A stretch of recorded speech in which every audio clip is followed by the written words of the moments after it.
Advisory Council this Thursday, December 5th. And introductions, there are no guests here. So we will move on. All of you should have received a copy of the agenda and take a look at it. And if you got the hard copy, then it's on both sides of the paper, but if not, and I'll entertain a motion to approve the agenda as submitted. I'll move it. Move to approve. Moved by Henry, second by Dan. All those in favor, signify by saying aye. Aye. Aye. Opposed? Carried.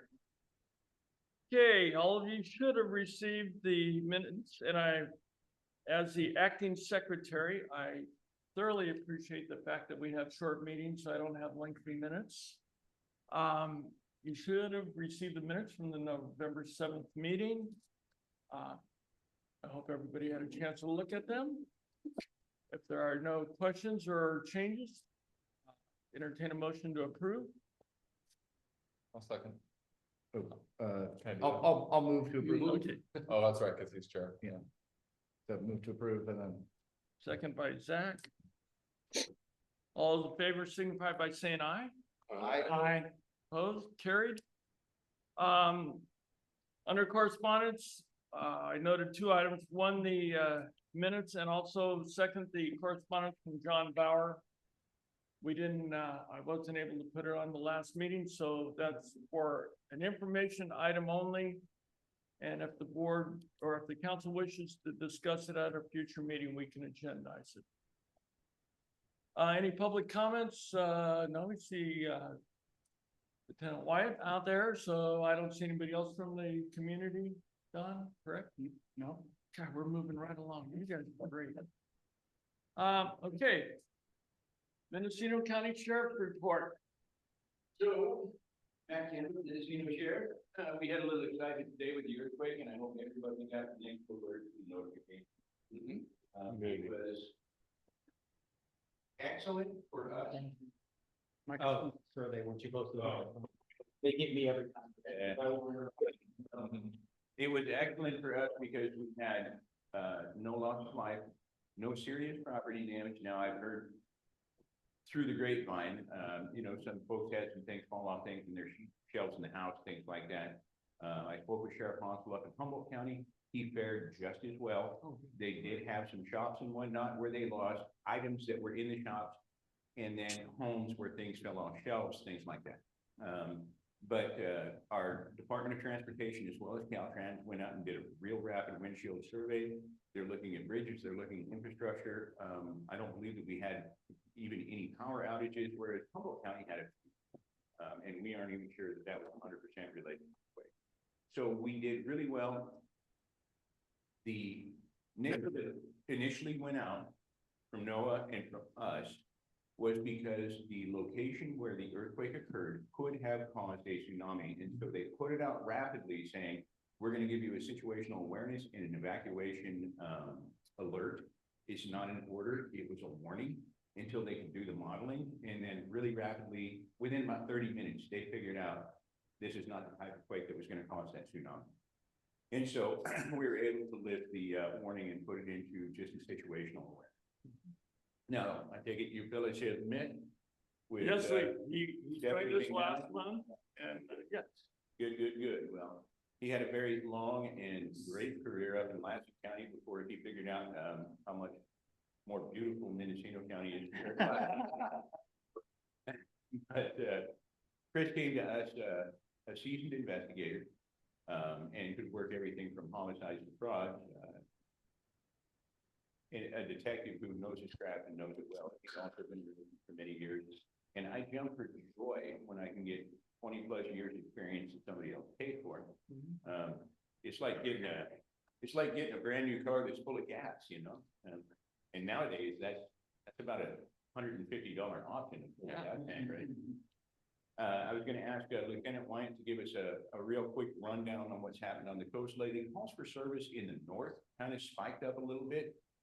We're a little bit on the lower end on the south coast. I was looking at them last night for the GMAC meeting, but you know, they kind of spiked up in the Round Valley area, but down on the south coast, we're looking pretty good right now. Knock on wood, but I say that. So Lieutenant Weiner, are you on? I am. I'm glad, first of all, I'm glad everything worked out for the tsunami. Just for the folks down south, it just happened, I had 2 deputies down there when that happened, so I was able to get them spread out to start watching to see if the ocean would come up and things like that. And so, on the North Coast, I was able to team up with Fort Bragg Police, um, Fish and Wildlife, CAL FIRE, basically every fire department just spread out resources to have an eye on the entire coast because we didn't know what to expect. So I'm glad it worked out the way it did, but today was a very hectic day, and I'm glad, like the sheriff said, no loss of life or damage reported to us as of right now. So it could have been much worse, but when things happen, we flood the resources out and hope for the best. So I'm glad it worked out the way it did. It has been, like the sheriff stated, this last month has been a lot slower. I don't want to jinx us, but for calls for service, it hasn't been terribly bad. Just some minor things here and there. I was actually dealing with a lot of things today, so Deputy McNally actually went through and has a detailed report for you, and I will actually divert to him since he's there in person. Lieutenant White is gonna be disappointed. I started up to the substation today and the 911 came in down here. And I jumped the 911 instead of going up to pull your stats early. I handled the 911, which just turned out to be somebody cutting wood on their property with their cell phone in their pocket. And so their body heat pushed the one down, apparently inactivated. So after finding the house in the schoolhouse road, you know that some of the roads are only accessible by Highway 1 and some I have to go to the ridge on the same road. Yeah. When you get to do that. So I actually found it right. So I was actually happy about that. By the time I got back up at the substation, we have a new system of security where I put in my normal login information, and then I put in this nifty little key that they have that goes into the computer and use my thumbprint on that also. Sergeant Lee was helping me do that because I hadn't been trained on that properly. I've been off for 4 days to get that done. The most exciting thing that we did have, I don't have every little stat for you. We've been doing a lot of property checks. I myself am up and down the coast twice a night, so that's one way up, one way down, one way up, one way down. So I start out down here, making my rounds, do some property checks, head up, help my partner that's up there, and then I come back down and hit everything in the middle of the night here. So a lot of the stores like Surf that have video cameras, we see it being on the side of the buildings. So we're kind of spread out a little bit. The most exciting things we've had happen is we have a new deputy who came down from like the Provo area, who kind of grew up there. He's really busy. And he has kind of a knack. Some of us just have a knack for seeing stuff. He has a knack. He's actually pulled firearms off of 2 felons in the last 3 weeks. So he's doing an amazing job. Very, very busy guy. Stays steady. He's just one of those guys that has an eye for stuff. Everything's been going really well. It does seem that the homeless problems that we've had, and we've driven off on, the homeless problems that we're having seem to have abated themselves a little bit. I don't know if it's just because older what the story is, but everything's been really going well. If you guys have any specific questions about anything you want to deal with or heard, I would love to hear from you. Like I spoke to you guys before. Yeah. In a lot of ways, you're kind of our eyes and ears. When they see my rolling billboard, whereby they knock off their behavior they might not do in front of you. Right. So like I said, the most exciting thing for me was that the deputy came down and just on citizen contacts. He's come up with 2 firearms off of 2 felons and removed them from the street locally. So Our staffing levels, if I can interrupt a little bit, our staffing levels have gotten better. So I'm able to send deputies down to the South Coast a lot more. So almost every single day, they're there during the daytime and nighttime. they are. I'm seeing things every time I come on. Yeah, they're down there a lot. But the deputy from Covelo, Deputy Rubano, he's got a lot new to us, but he's got a lot of experience. So he has the eye for criminal activity, and he was just on random patrol down there in Manchester and saw something that did not look right. Just made contact with the person and ended up getting a AR-15 rifle off his backpack. He's a felon, warrants out of Sonoma, you name it. So just by having that intuition that he has, that instinct, doing law enforcement, he got a bad guy off the street. So we don't know what his intentions were. He got booked into jail on some serious felonies. To my knowledge, he's still in jail. But again, I think that may have stopped something bad from happening that day. Wow. And the other one was a traffic stop where the driver got out and caught him on foot, and found a shotgun in the truck. It was a felon shotgun. So, and for them, it's just business as usual, right? They may not be out to hurt anybody, but that's just their life and that's how they live. So it was nice to see and he's doing a great job. Yeah, I told him, I laughed. He's like, hey, I got this down there. I'm like, great, keep it up, because all I have to do is drive around and wave at people. So it was actually really good. I think he spent actually 9 of his 12 hours today on the South Coast today. So you may, Yeah. Yeah, that young fella, he was a native kid out of Covelo, and I worked with his uncle for years and years at the sawmill when I was in my late teens.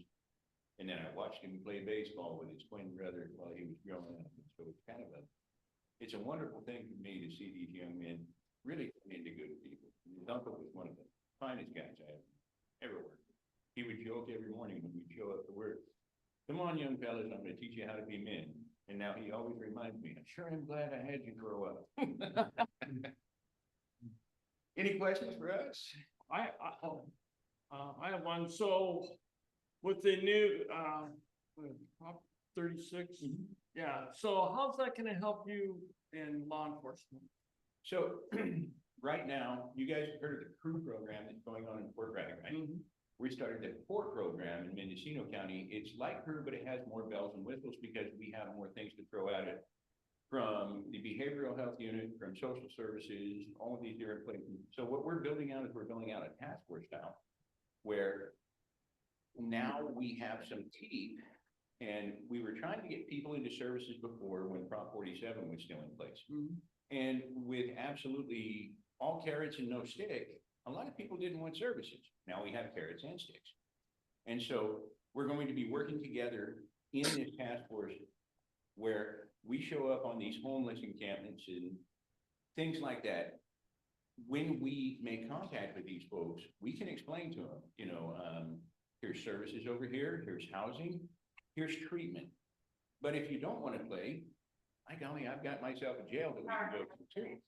And I think that we're gonna see some good responses to this. I think that we're gonna get more people back into drug court, which was, you can ask law enforcement and judges, defense, prosecution, all up and down the state of California, drug court absolutely works. And you've never seen so many success stories come out of it. I've got an old buddy of mine, he went off the rails in his 30s, and he went to drug court. They were gonna send him to prison. He had a real drug problem. He went off the rails. He did drug court, successfully completed the program. Ran into him the other day. He runs a glass shop, had a chipped windshield. And I hadn't laid eyes on him. I run by, hey, I need to get my windshield fixed. How's it going? Well, you haven't seen me in a decade. So I think it's going pretty good. And he and I had a nice visit about it. And he said, you know, I just needed to get back on track. Now he's a business owner. He's a good guy.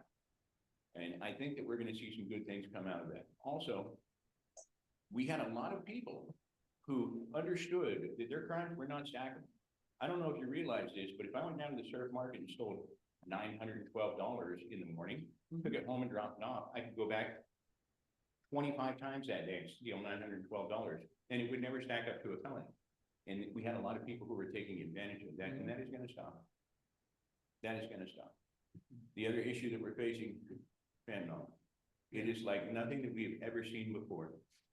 Mexican security forces this week had their biggest fentanyl bust in Sinaloa in Lord knows how long. They got 1,100 kilos of fentanyl, 1,100 kilos of fentanyl. They were synthesizing from the precursor chemicals down there, and they were packaging. I don't know that they even know how many precursor chemicals they've gotten so far. I've just been reading reporting on it from DEA, local news sources, large media news sources. And so they're starting to put a foot down on that, and we're gonna work with them, and we're gonna put a foot down, because it's killing people. I mean, and the other issue with fentanyl, it's not like somebody selling pot, it's somebody selling poison. And I've never understood how someone can sell poison.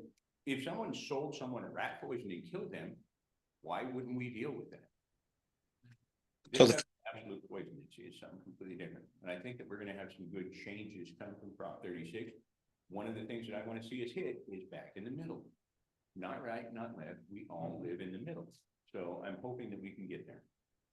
All right. Robert, did you have a question?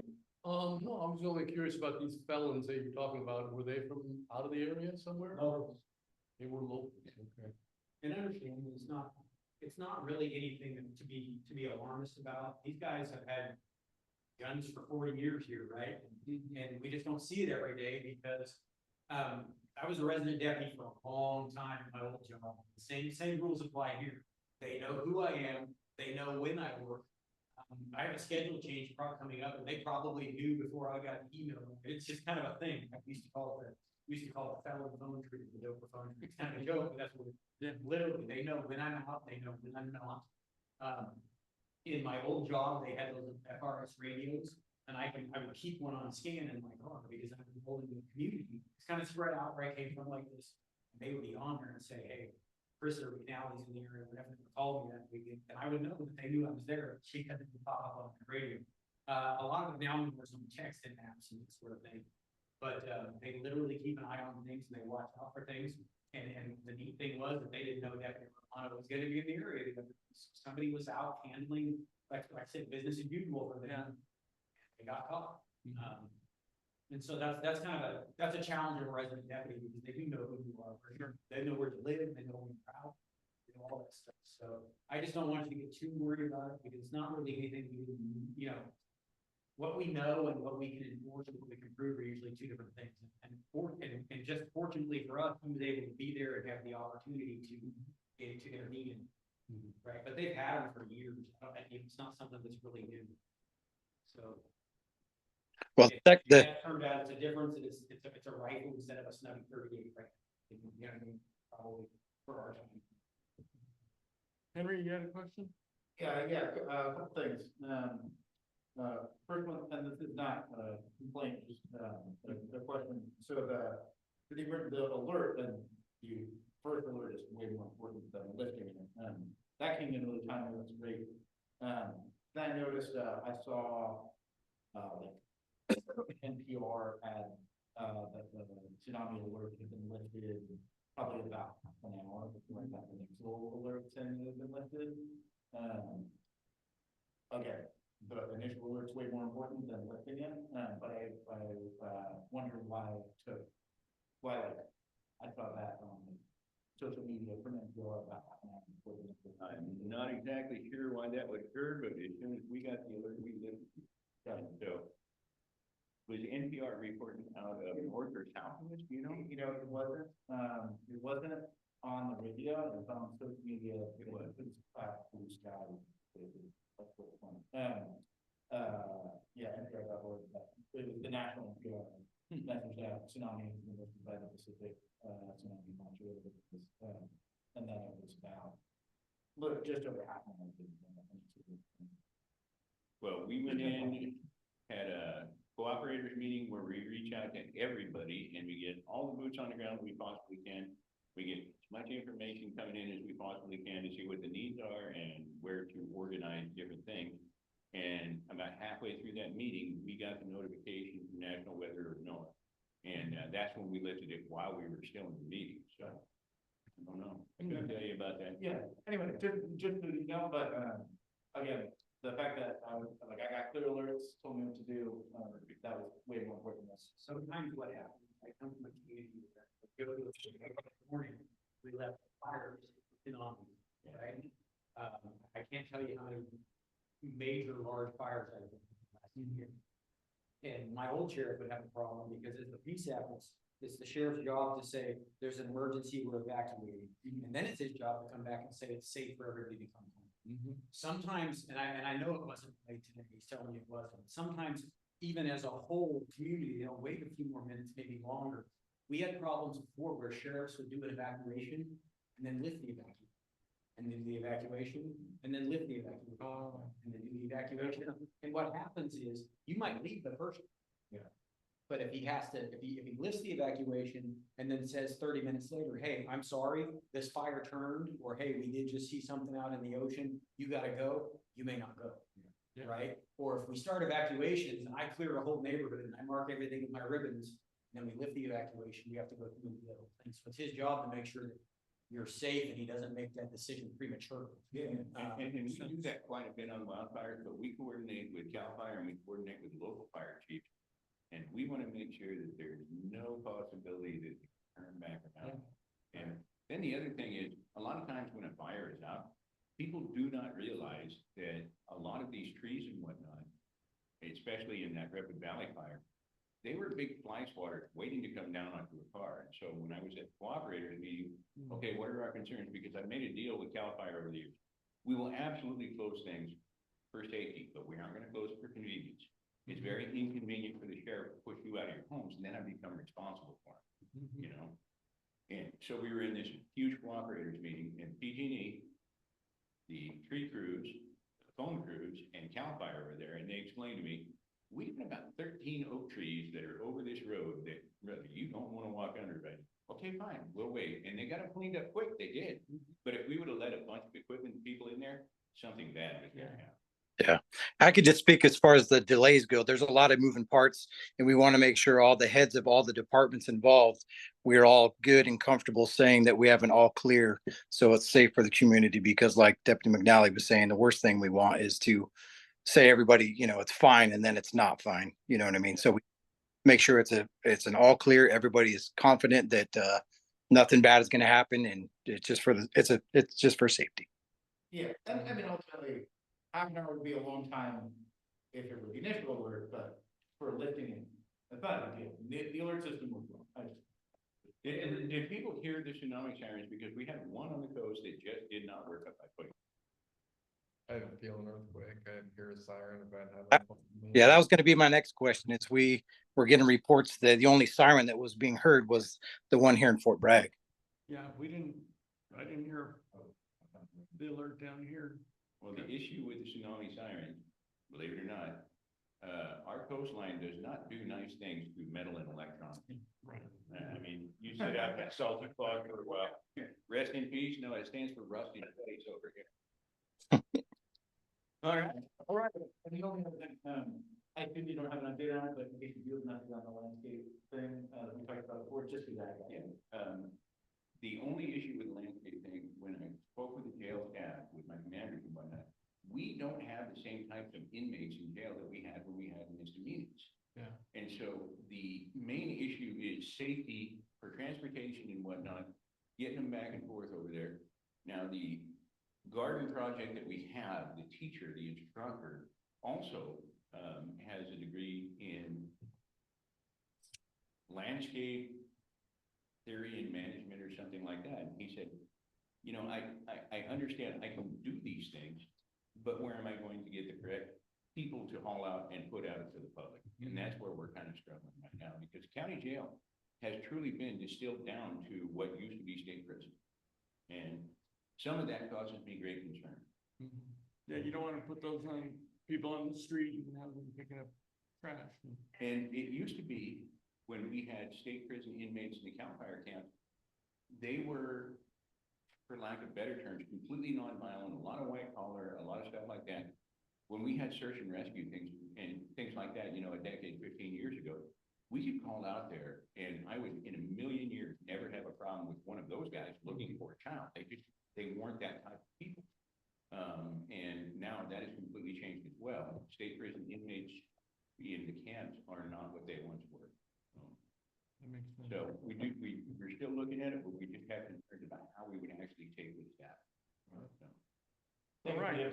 You bet. Well, thank you. Again, Mr. Evans has my contact information. If you guys have any questions at all, he can actually text me and I can answer. When on my days off, I check my phone and try and check at least once a day my work phone.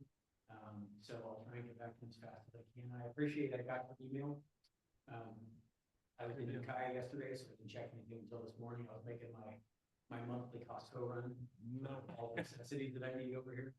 And, but feel free, you guys aren't bugging me, it's my job.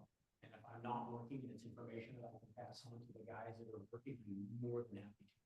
So if you guys have any questions or concerns, you can reach out. The only reason I ask you to do that, Mr. Evans, is so that I don't get 6 texts a day, I get one, and then I can answer him, give you the same information. But I appreciate it. So Sheriff, to you and your whole team, happy holidays. Safe holiday, and Yeah, we won't see you till 2025. I know. Because, you know what? I'm gonna put my 7th hash mark on in 35 years. Wow. Yeah. My wife asked me, why do you keep doing that? I'm like, my whole body's a weapon. Yeah, I get the same reaction from her too. I tried to explain to her, you know, my cousin's in the military. Oh, they move weapons someplace over in some foreign country, they camouflage them. What she's done for me. I think the reason why I keep doing it is because I got 200 employees and nobody argues with me. But when I go home, I lose argument after argument. I've worked for 5 years over the years, and you can very much. We are. You need to be genuine about people. I can tell you when he asks me how my family is, he means it. I've worked for guys who ask you about your family, and it's like it's very surface and they just got to go on, right? The gentleman actually means that he cares about the community, he cares about the people, he cares about the people who work for him, which is actually amazing. Yeah. Well, and that translates to all your staff. You know, they follow the person at the top. So all of everybody, in the police and the sheriff's department are excellent and great to work with. So thank you. I appreciate it. I think that we get the best of the best because we get our loaders and people who grew up in the area and people who work these homes. And they understand. You know, there's a whole lot. Well, I can speak for myself. It's been a great department. I've been here for 26 years. I've had numerous opportunities to leave, but I'm a local boy, and no matter what, I was not jumping ship because, like McNally said, this is a good department to work for. Got a great boss, and everybody actually is genuine. So, I take care. Thank you, Lieutenant. You're welcome. Take care. Thank you. Do the same. No, I got it on my phone, but I was at my house and I didn't feel anything, so like, I was like, oh, okay, there's an earthquake. Good to know, I didn't. I found out on the dump, there's a bunch of city people blocking the dump, I'm like, I'm trying to do my house back. Thank you. All right. It's informative. It's nice to have that kind of report where we have all the representatives here, and it's nice to have a resident deputy, you know?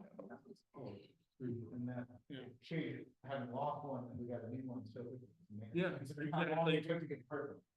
Well, and that's the first question is, you know, people leave because of money. And so you're wondering, will you find anybody to replace it? So we got a quality deputy there that wanted to come here, so. Which is also the sheriff. Exactly right. Okay. Item number 7.1, coastal development permit 2021-0031, Carl Ritterman and Associates. The applicant requests standard coastal development to remove an existing 157 square foot cabin, construct a 1,911 square foot driveway and parking area, and construct a 1,548 square foot single family residence, install a septic tank system, construct a wall, connect to utilities, including an off-site spring and a water tank. And the site address is 46451 Gypsy Flat Road. Robert and I were assigned to review and recommend it. And as Robert reported at the last meeting, that this is a permit that we reviewed before, so. Robert? In fact, we reviewed it back in September of 2021. And I talked to the county, I talked to Amy Wynn on this. And it's essentially the same that it's been all along, other than they're trying to perfect the getting the proper easement from the neighbor on the spring. And then to meet the requirements of the county and the California Coastal Commission. So that's basically what they're running at this by us again for. Not to mention that she made a correction, Amy Wynn did with the county on the square footage of the residence, which when we gave our advisory approval on it, it was a 774 square foot residence, but that was just the footprint. It was a 2-story proposal, and so they can count the square footage from the second story. So she's made, that correction, and that's pretty much what it is. It's otherwise it's the same project as we reviewed back in 2021, and they've been going through the grinder here since, so. So any questions from the council members? Is there expected to be a problem with the neighbor on the springs?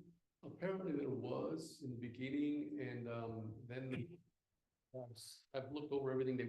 They tried to get a well, but then there was even more problem with the well because it was under a big telephone pole or electrical pole. And they would have to remove all that, the drill rig. So they went back to the neighbor, and I think they were working out the official easement for the spring. There's 2 people on the spring. This is all the things I've been told by Amy Wynn.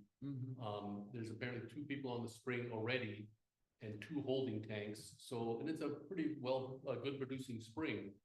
So whatever overflow there is from the first 2 holding tanks has to be enough to meet the requirement for them to have proof of water on this subject proposal.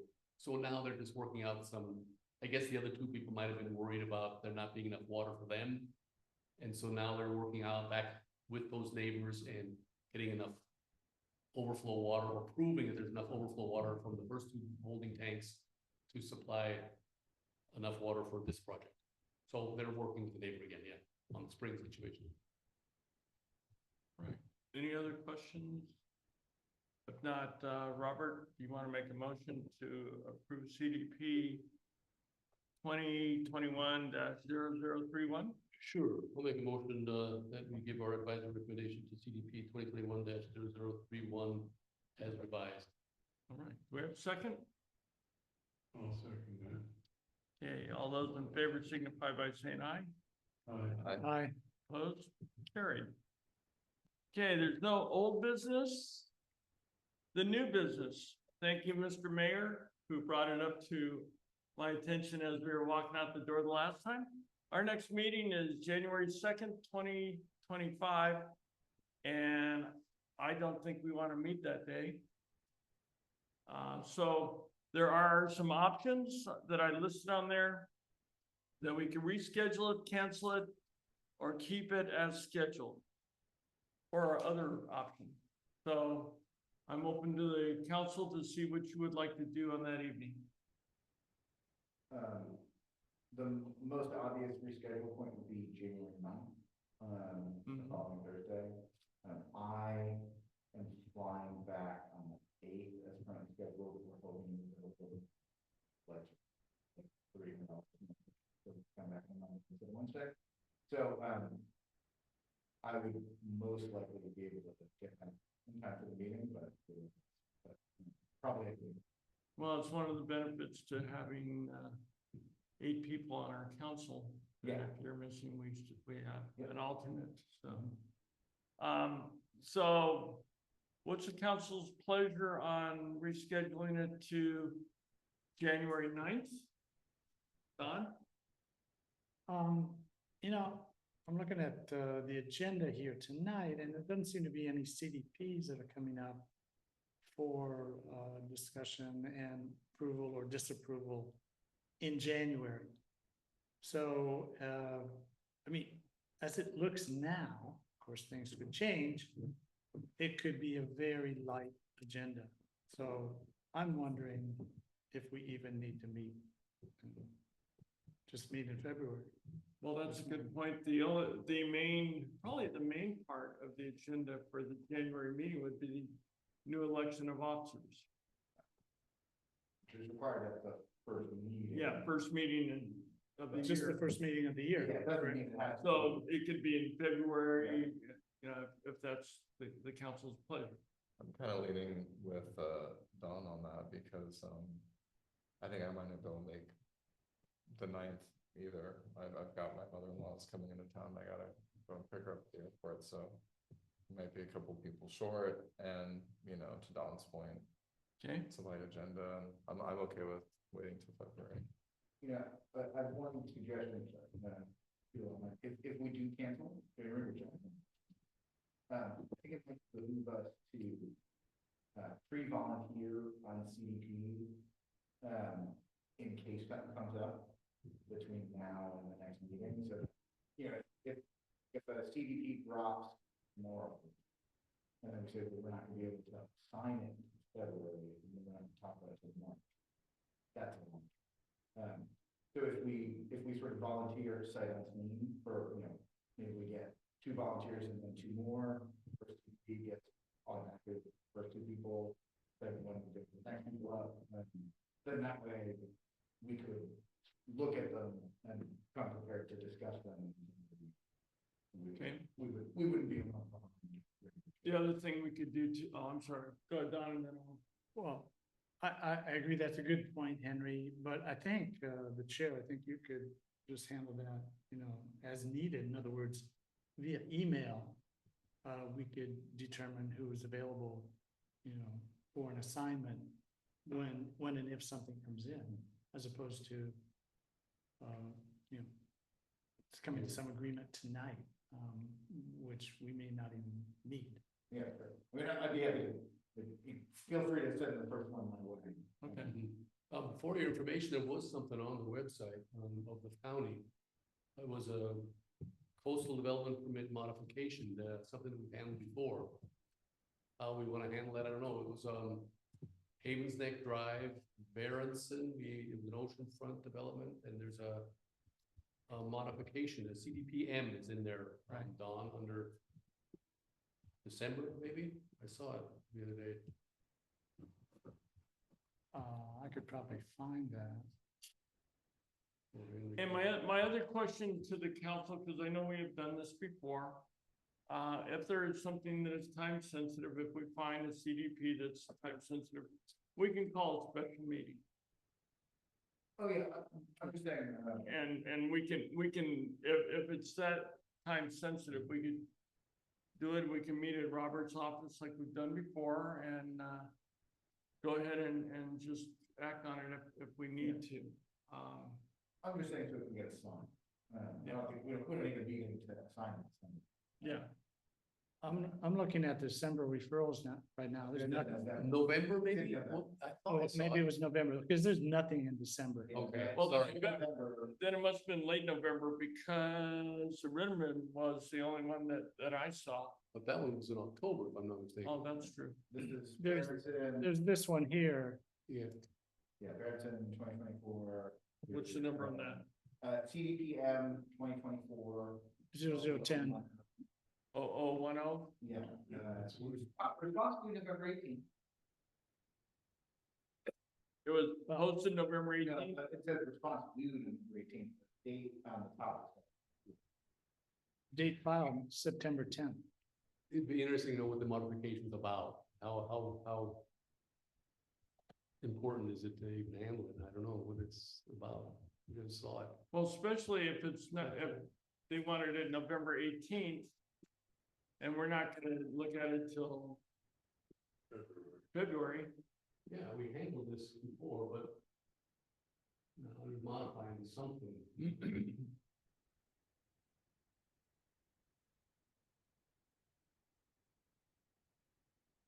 So what's the location? It's in Haven Snake, subdivision. Oh, yeah, that's one that I walked through. You did do that, huh? Yeah, You walk too. I walked through it. Hey, you're right, walk to it. Okay, let me, since I worked on that, let me take a look at the modification. I will email all of you on that and see if how dramatic the modification is. If it's just more of a operational decision, then maybe we can do that on a online vote. I don't know if that's legit. Yeah. Oh, that's true. Can't take any action. No, because we need to post it, okay. Yeah. But it's November 18th. It's response by, let me contact the county and see where it's Yeah, at because on that. PPS may have acted on it all. It was due November 18th and they didn't get anything from us. They often put it just up go late, ahead. like I think Kevin just said, you looked recently and I looked recently and, Yeah, So I saw it, but it wasn't on there prior, I guess. Okay, I'll be happy to take it on. What I will do is contact Marco Rodriguez and find out the status of the project. And if in fact they do need a response from us, and then what I will do is send the council an email saying that the county is looking for a response, and at that time we can determine whether or not we're gonna do a special meeting in January or hold it until February. And that's what I will probably share with the staff planner, is that we're going dark in January and we won't be meeting in February, and will that be past their time anyway? So let me do some background on that, but I will take that on and get back to you. So right now we're looking at going, let me get a motion that we're going dark January 2nd, and we'll meet. Yeah, I mean, still on the, I still think we should. I don't think we should be, like, if something comes in later in December, I don't think we should be assigning in February for discussion in March. If we can have people look at it, so that we can take action. I think that would be better. So that would be. Or would you rather just call a special meeting in January and get it off our plate? Well, I don't think we, I mean, so if we were meeting in January, normal cadence would be January to sign it. And so, but I don't think we need a meeting just to sign it. Like, Right. that's not an action. So if you, I'm happy to say you just assign it to somebody. If people want to volunteer to do it, I'll volunteer to take one thing. But that would be my recommendation. We try this. So that we can take action. Okay. If that makes sense. Well, let me talk to the staff planner. I mean, not even. But the consensus of the council is to go dark January 2nd. Yes. Okay. Then our next regular scheduled meeting will be the February 6th, I think. February what? 6th. 6th? And forget what you all look like.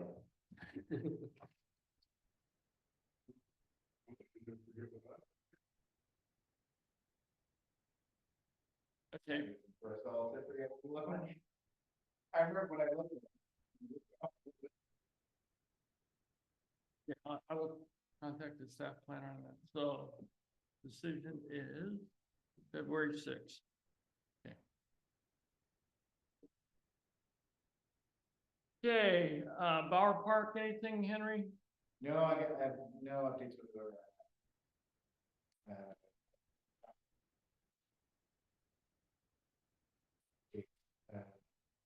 Everything's quiet. Yeah, which hard to know whether that's good or bad. It's also the season. Yeah. Yeah, there's a lot of staff Stacked. time off and yeah. So. Okay. More Yeah. updates, kind of. Don't let that money expire. Yeah, Yeah. it's obligated. I think they're They've already paid the Yeah. landscape architect, so. Yeah. I know it's in the back. So, Henry, do you have anything to report on Caltrans? So rather than have Robert step down, if there's nothing, we're reporting. Okay. So no report.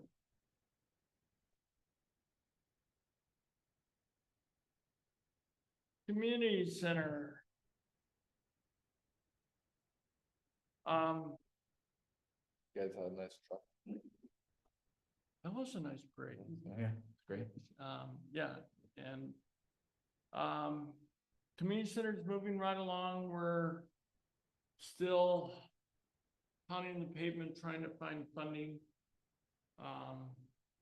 We have a couple other leads now, both through the state and through a private donor, private organization. So we're hoping that they may shine a light on Wallala and the community center and donate some money. I won't go into the other stuff. But anyway, all of you should have received something in the mail that was kind of a donation letter. We sent it to everybody from Elk all the way down to Timber Cove, so. We'll see how that pans out. We've gotten a couple really nice donations, so it's moving forward. And right now, and I think I reported last month that we're looking at a construction start date sometime in June of 2025, because we wanted to avoid the bad weather through the first quarter of 2025. So we told the general contractor to let his subs do other jobs inside, and that in better weather, they can mobilize and come up here and work on the coast. So that is our game plan. Can I ask a question? Yeah. I was curious, I was thinking about this, I'm sure that the community center board is every single option possible for grant funding, and stuff like that. I was curious if anyone knows if there would be any advantage to if there was like a joint grant that the RCMS and the community center could jointly apply for, like a larger grant that would cover both projects, that would take more boxes for a larger grant that would cover, you know, everything from medical services to, you know, community services. Does anyone know if there's an option to be able to apply for a larger grant rather than, you know, a grant isolated on a single project? I'm just, you know. Yeah, trying to no, coach your response, so. that's a great question. And I think the only thing that I could share right now is that our federal grant, we asked for $2 million. We obviously don't have any word back on that yet, because Congress is not back in session. Right. Or the new Congress. And we're not even sure that funding is going to go through. But the new House and new Senate and a new president, we're hearing from Washington now that there's no guarantees that they're going to roll over the projects that were recommended for this year. They're needed to be obligated in 2025. If they will push those forward, or if they'll just wipe the slate clean and say everybody has to reapply. Usually there's single project grants. So I think we probably would not qualify if it was a multi-purpose grant, other than if RCRC was either adjacent or probably adjacent to the community center property. Then you can kind of say that as a development of both areas as a community service and public serving grant. But because of the distance and separation of projects, they would probably look at a separate grant for each one. Yeah. But I would say for the RCRC group. I was talking about RCMS. Oh, RCMS. Oh, I'm sorry. I heard RCRC. RCMS is strictly medical, and everything is very specific on what they have to ask for and their requirements, and so we would not be able to merge the funding. Makes sense. Yeah. But I was thinking about that bill that I personally doubt that Congress is gonna pass, so I'm just trying to think of, you know, preparing for alternatives, you know, solutions that might benefit the community, you know, faster would be nice. Of course. yeah, we're hoping that our CMS will be able to raise their funds as well. We've got a lot of groups. The Veterans Monument is trying to raise money, RCRC, and that's because I just talked to them. RCRC is trying to raise money.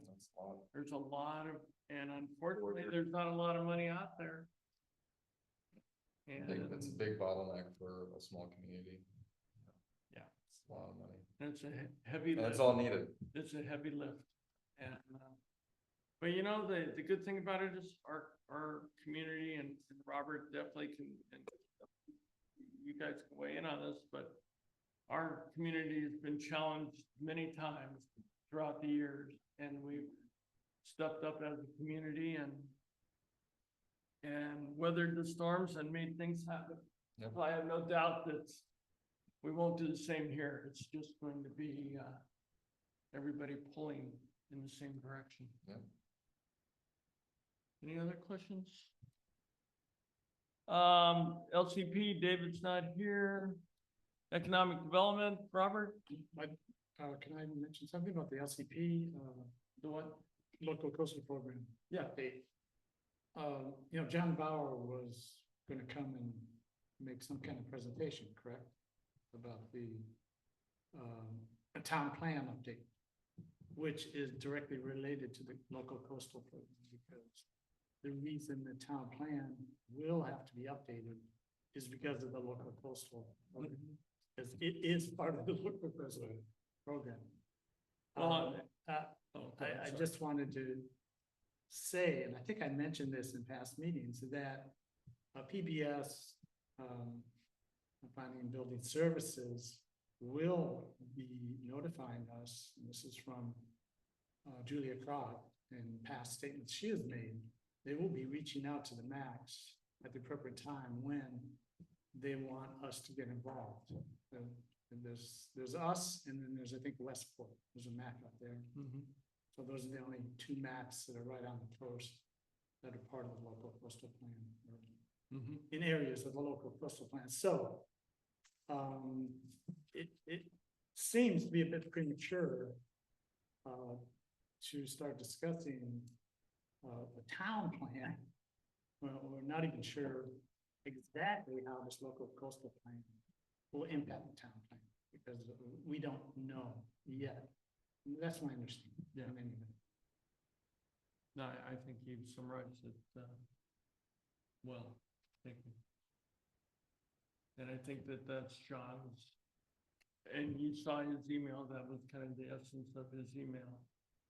That I gave to all of you, said he really thinks we need to address the town plan, or, yeah, now.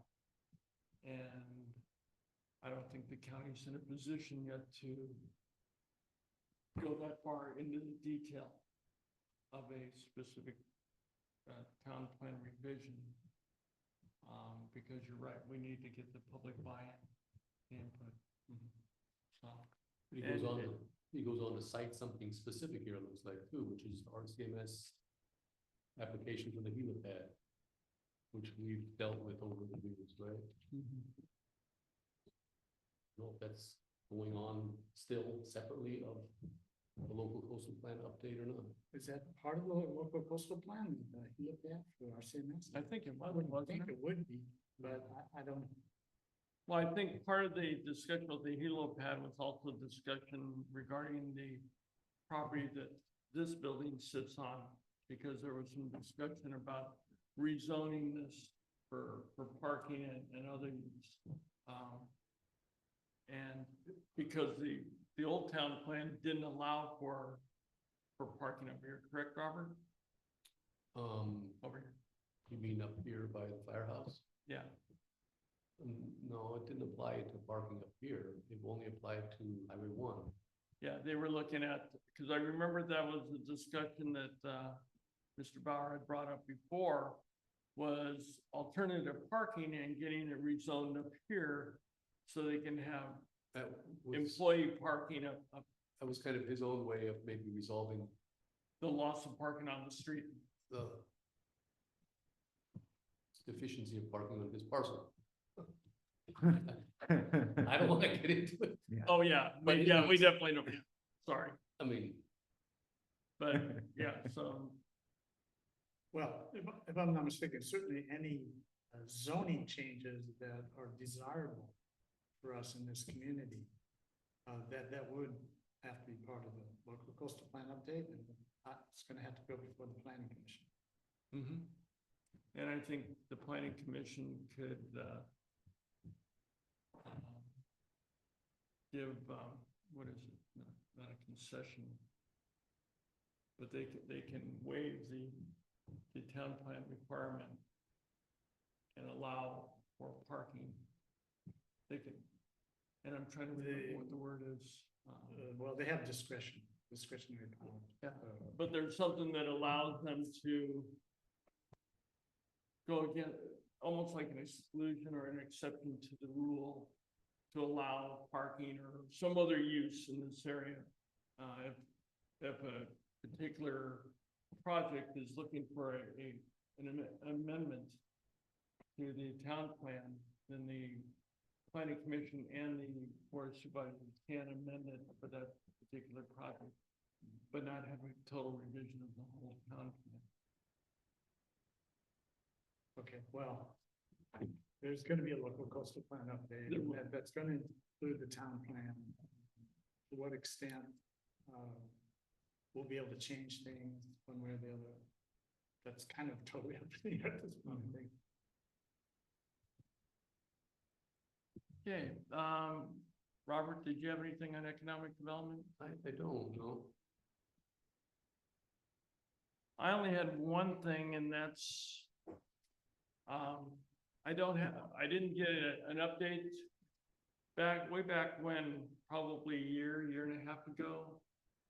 The Business Improvement District and Visit Mendocino were looking at upgrading the entry signs for Mendocino County, and they were gonna put a sign down here at the entry point, just past the bridge, that said, "Welcome to Mendocino County."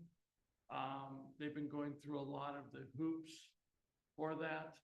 And I think they were also looking funding from the state to be able to fund the new sign program, but that's part of their branding for Mendocino County, is to put a nice entry sign that says, "Welcome to Mendocino."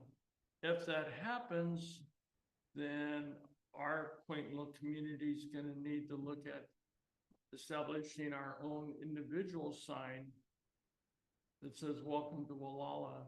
And like the old sign, it lists a lot of the businesses and stuff that are here. And I've had a lot of people say that, you know, they really appreciated that and they wish that it was updated. So that might be something that we might look at it as a MAC, is what the idea of putting up a Visit Wallala sign and some type of advertising for our local businesses. But anyway. Seems Yeah, like the maybe- best. Go ahead. I was just thinking, yeah, that's not a bad idea, but maybe we could get the local businesses then to contribute, Yeah. you know, for the sign, so that Yeah. if they're gonna benefit, I think they should pay at least part of cost of the sign. Well, you were part of that, weren't you, Robert? It was, Exactly what I was a good sign for many years, way back even before I came here in '85. Everybody had a little name tag on there, and it kind of fell apart over the years. We tried to revive it through the Chamber of Commerce and through the county, but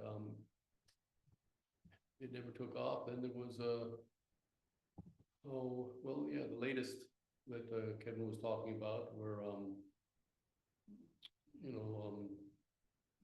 welcome to Mendocino County thing, and it's existing. It's a big, beautiful redwood sign. It should be used for something. It's historical, in my opinion. So Yeah, could use a refresher. You know, Are we talking about, like designing an entirely new sign or refreshing existing? What can we as a MAC do to implement like a new sign? You know, do we reach out to someone in the community to design a new sign and then reach out to businesses to help, you know, pay for it, or how does that? Yes, all of the above. All of those things. Yeah, I think it obviously wouldn't be anything that we as a MAC would be able to, Right. take the lead on. But, Is it not something we could take the lead on? what's that? Is it, I mean, is it something we could take the lead on, like put together an ad hoc committee? I think well, just my opinion, I think we would be better served rather than entering into developing a project that's now obligating money and construction and all of that. We don't want to do that as a MAC. But I think with all of our contacts, that we could talk to some people and just say, what do you think? I know that that's something that we're kind of talking with the community center is putting a welcome to Wallala sign on the corner there of Center Street and Highway 1, because we're doing the streetscape. And that's gonna be finished. Would it be nice to put kind of like a welcome to Wallala sign there? Yeah. And that's something that has been discussed by the board. But right now, everything's kind of put on the back burner until we get the building built. But I could see that a possible location, because then it won't be confused with Mendocino. Right. People will be welcome to Mendocino, and then you'll get into Wallala and you'll see the welcome to Wallala. And on the other one that's existing already, we need, or we should defer to VMC on that and see if they can't finally get their act together on the welcoming Mhm. sign for all the different entrances to Mendocino County, like we've been working with them on for seems like a decade now. But they had to take one down one time on 101 because of the verbiage that was on it. I don't know if you remember that fiasco, because it had the word wine in there. So wilderness, wine, something else. And it was on 101 as you go north. I think it's Cloverdale, somewhere in there. And so they had to take that welcoming sign. It's over by Squaw Rock. Have you heard of Squaw Rock over there somewhere where you go from Sonoma County into Mendocino County? So Does that bother the Mormons or And something? I don't know. It was because of the alcohol in it, in wine. So they had to take that down. here. That, Yes, law, yeah. Well, I'm all for a new sign. I think there should be a new, a sign that, I like having all the businesses on there, but businesses come and go, so that should be a well-designed sign where it's easy to, take down. and Just like, put a oh, yeah. New name, cause Yeah. I don't wanna, I don't wanna have businesses, you know. Feels like if we wanted to push that forward, we could have a committee that basically tried to figure out, like, tried to gauge interest from businesses, like, get a cost estimate and gauge interest from businesses, and then find somebody to hand that off to. Yes, Yeah. because believe me, with dealing with the design of a community center, you probably don't want to deal with the public trying to design a sign. Yeah. Gee, really? I can think Um, of Get lots of people really like that. a committee of 1,000, you know, and after you design it, they'll want to change it, so. Yeah. But I think that that's something that we could probably talk to people and encourage, you know, and I think the idea of encouraging the business community, because we're seeing a lot of businesses change hands. And I think that, we're finding some new people coming in, and maybe we can find some people that are interested in advertising their new businesses. We're getting a There new are some old cobbler. hands here. We are getting a new color. Oh, yeah. I can't believe it. Yeah, We're Dan. getting a new, wait, if Village Cobbler is, Yeah, Dennis, Yeah, Dennis after is what a so- quick so- 40 years. oh, really? Wow. He's the longest, I think him and the Sea Trader are the longest single, you know, same ownership businesses in modern Guala. Yeah. He seemed like he was gonna be here for another 100 years. Yeah, there are some pillars of the community in the business world here that I think would respond favorably to that, who are very community minded. And I'm sure we all know some of them. Couldn't hike the house. I think if we float the idea and, like Robert said, one of the things we might want to do too is by floating the idea, also floated by the Business Improvement District. Just say, hey, this is benefiting Mendocino and the businesses. We probably won't get any money because they're dealing with their own funding issues, but I think getting their buy-in to do something like that might help. I don't know. I just think, there needs to be some kind of a plan before you approach businesses. That is something more or less concrete, although not finalized, but, you know, just going up to a business and asking, hey, would you be interested in having your business name on a sign? I think they need to have more information before they would buy in. You know how much it costs for a designer to design a sign on a piece of paper? Hundreds of dollars. Yeah, it's, I can draw you a sign. yeah, it's not cheap to get someone to design it. And much like some of the other things we've tried to design in our community, as soon as you design it, You're not gonna please. there's a lot of people that are gonna say, why did you design it that way? So that's probably not something that GMAC definitely wants to get involved with, and I think maybe if we tap into a local nonprofit or somebody like that. What about the Chamber of Commerce? They were involved with it at one time. There is no chamber anymore. I don't think they have the revenue stream either to be able to fund the design, but, What if a non, MAC entity, made contact with like a local design person That's fine. that would do it, that would donate their time designing a sign, like there's very likely someone in the community that does things like that professionally, that as a member of the community might, be inclined to. well, Zach, I think if you contact I'll somebody, tell them, I'll make some calls, we'll think of. and I would say, I feel like if you approach the community and the businesses with, some kind of footing like Don's alluding to, like some kind of a rough draft that someone's already worked on that is, is easy. if you get that, I will be happy to circulate it with people I know, and I think that everybody here would be happy to circulate that as a concept. Way to get started. Yeah. Absolutely. I feel like Nick and Kasha could probably whip something up pretty Should we quick have Kasha between do the two of them, something but else? they might be a little busy. Yeah, Well, this is a very, very creative community to the point where when we first moved here, we thought, "Geez, we're not artists, will they let us move here?" Oh, really? And, Sure. If you floated the concept of a design contest, true. you get submissions from, something under 100 people. A contest that implies you win something, doesn't it? Yeah, you get your sign, Yeah. You get to sign it. Or you you get a sign that you design made, to be Um, recognized. you can sign the back of it. I wonder also, we could talk to the woodshop folks. That's probably, at least adjacent to their areas of competence to think about this kind of thing, because I assume we would want it to be wood. Yeah, Right? or Mark Haveman, the joinery. Yeah. Yeah, I could talk to Mark. That'd be Well, fun. I'll leave that to you Okay, guys I'll as stop talking. an unofficial MAC item, and, but But- feel free to give us updates. Fun idea.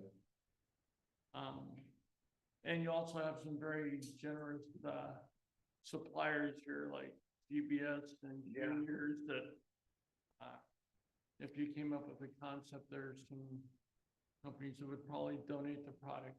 True. Anyway. Yeah. So, great idea. Don. Anything on our website or social media or telecommunications or community broadband? No, I don't have anything new to report. I think, probably over the next month or two, I'll be able to put aside a chunk of time, which I'm gonna need, to make some progress on the website and get it, comprehend entirely the ADA requirements and integrate that, which may end up, which may result in the website being simplified somewhat so that it's easier to meet these requirements. But we'll see.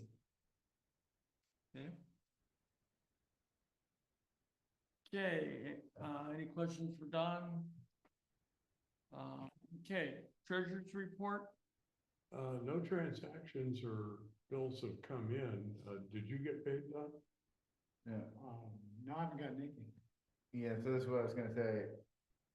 Remember, we couldn't take action Oh, on that's that. right, because it wasn't Only agenda.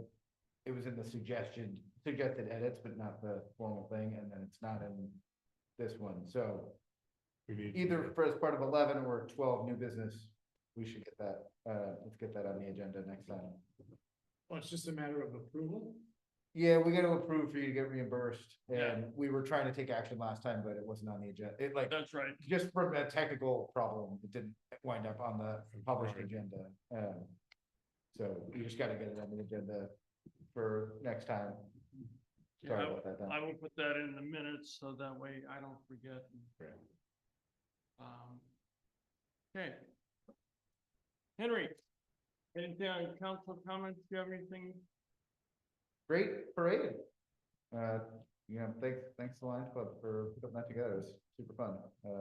As the father of a 4-year-old, he was pretty stoked about the whole thing.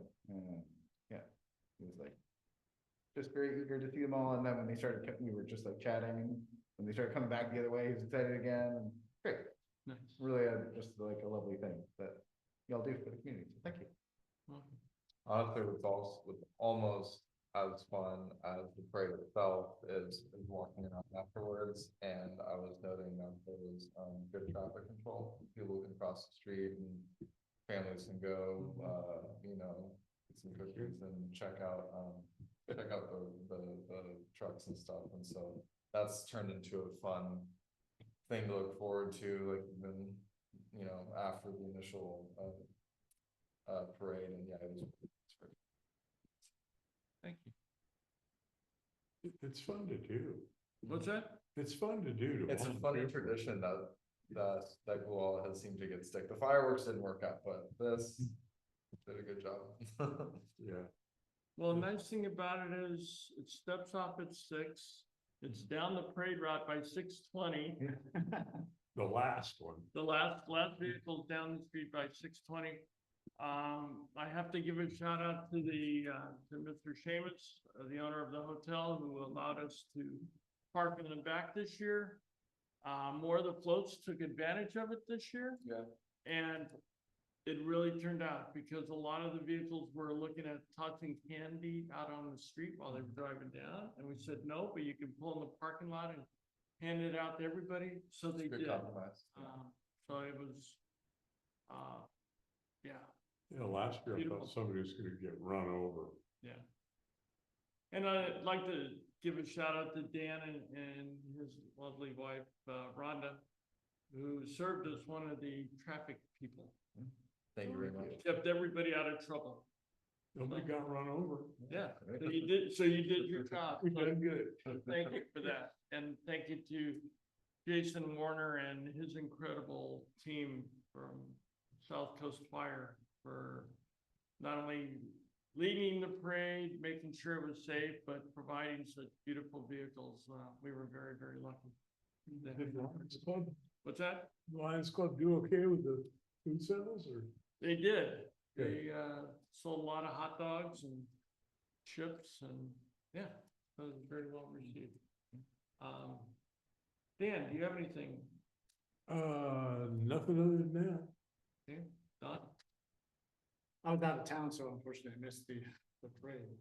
Yeah, we wanted to use your car, but you took it. Oh, my car could have been in there. I would have had to dress it up.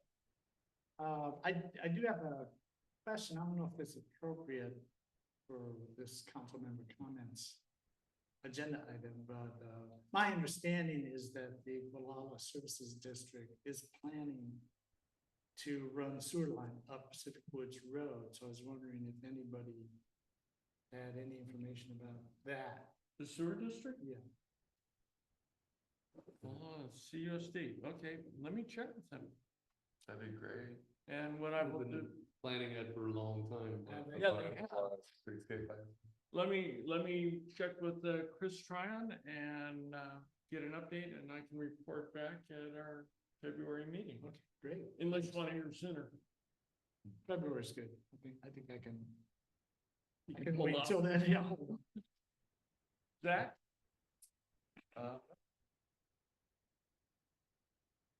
Robert? Nope.